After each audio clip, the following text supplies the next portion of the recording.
Hi everyone. Last year my life was in ruins. I had to visit 2 different hospitals almost every day of the week. At noon, I'd watch my grandmother suffering on her deathbed.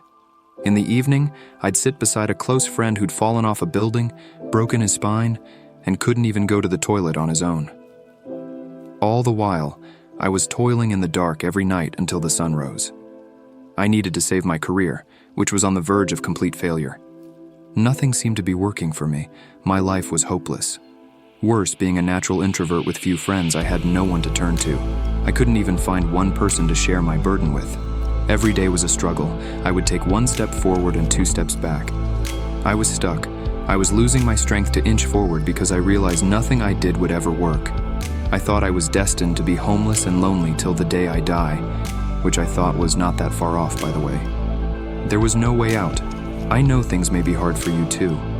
Perhaps like me, you march on to fight the same battle each morning only to end up losing every time. You may feel defeated, hopeless, and depressed every night. All this frustration and agony drives you insane. You wish you could scream at the top of your lungs and just quit. But I got through the darkest time of my life to date. While I'm sure a much darker and harder time awaits me, I am not afraid anymore. Even if it comes, I am confident I can smile at it from my heart, because now I know, from experience, how to properly deal with it.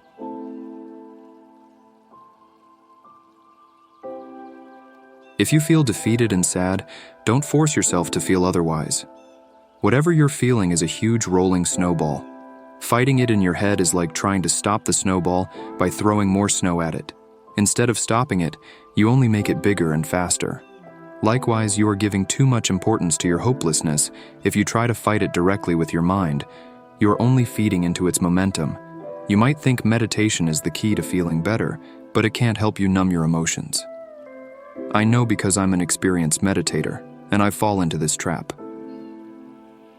When I was struggling, I tried everything to make the pain go away. Walking meditation, observing my emotions and thoughts, focusing on my breath. The result? I felt worse.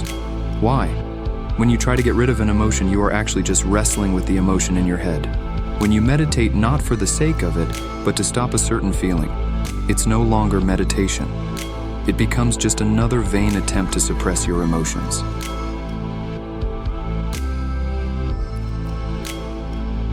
Don't dwell on the hopelessness. You need to do things to get you out of your head and into your body. And no, you are not going to do anything purely to suppress your emotions. It doesn't work. Instead, do things because you like to do them.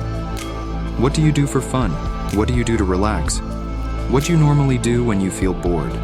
Don't force yourself to do anything just because somebody says it's good for you, not even me. Running is good, no doubt. But what's the point of forcing yourself to run if you hate every second of it? Discover which activities are fun and engaging to you personally.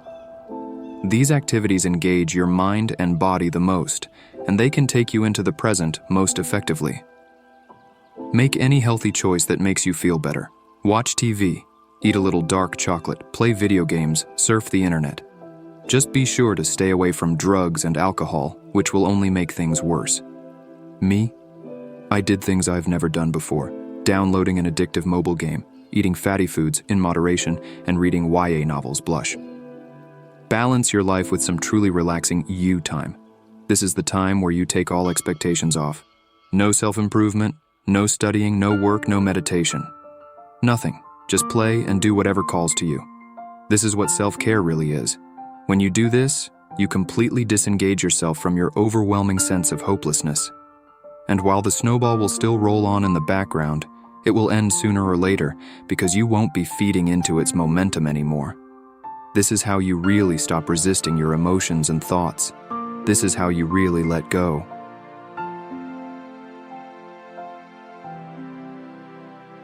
When you are hopeless and worried, you live in your head. You keep reminding yourself of the same hopeless future projections again and again. When your worries exist in thought form, you can never solve them. Problems look bigger than they really are. This is why often we turn a small problem into a big one. Just sit down for a moment. Take time and write down all your problems on paper. When you do this, you stop dwelling on them because you can physically see them with your eyes.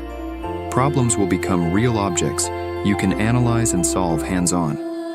And even if a problem still looks huge, you can now break it down into smaller and easier chunks, something you wouldn't be able to do in your head entirely.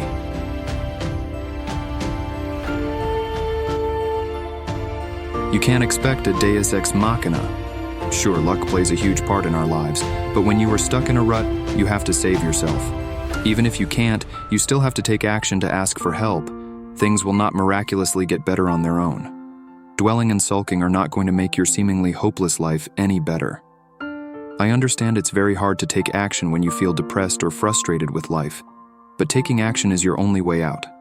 The good news is you are not stuck. Your life isn't hopeless. You can actually get up and start moving again quite easily.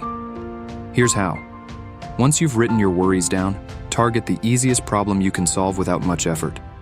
To make things even easier, break that already easy problem into extremely small chunks and work through it one step at a time. Say you are feeling hopeless about your failing career, just like I was.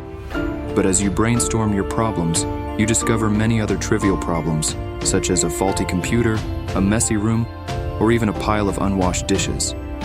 This is good. For now, forget about your career and work on the small problems first.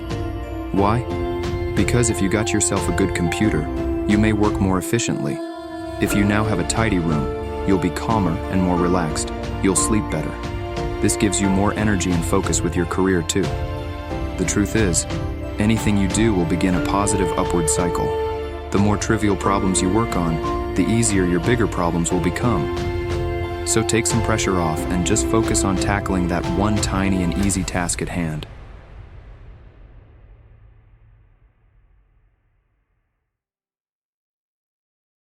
I am not going to lie.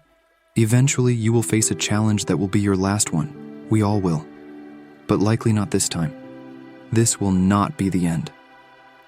Think of all the struggles and hardships you've gone through. No matter how vividly painful and traumatic they were, you somehow managed to get through. On the outside, you may look weak and worn down, but I know that deep inside you are a strong soul. And I know that just like before, you will survive, and you will become even stronger because of it, just like I did. So don't worry. Don't even worry about trying not to worry. Whatever happens, just remember the only thing that matters is the process. Ignore the urge to fight your feelings and focus on finding your own balance between action and self-care. If it helps, remind yourself this daily. As long as I am consistently taking care of myself and taking tiny steps to create positive change, I will come out a better and wiser person in the end. And then, put all your trust into yourself and in your actions. Believe what you do will get you out of this nightmare. This is the biggest secret that will get you through the darkest of times. I trust you, and I want you to trust yourself. When you do, not only will you truly let go, but you will also be able to look at your difficult life and smile from your heart, because you know victory will be yours in the end.